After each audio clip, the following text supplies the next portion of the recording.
So as an industry authority, it's not just enough to know what's going on and to be sharing the talk of what's going on out there.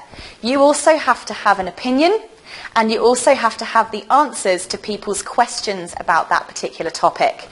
Now, the more you answer people's questions about it, guess what? The more you look like an authority in that particular space. The more you're engaging with people who want to find out about that topic, the more you're engaging with your target customers. So here is a fantastic way to find your hungry, starving customers who desperately want the knowledge that you have. Fantastic website called Quora, Quora.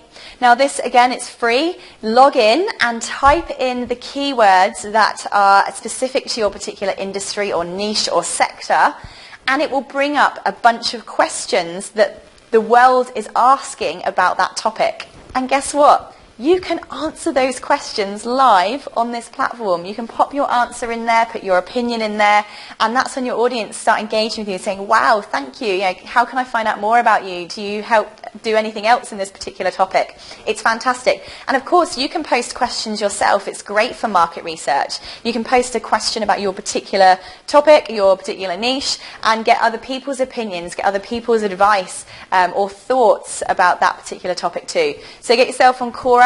Fantastic way for you to be engaging with your audience that specifically are looking for exactly what it is that you've got.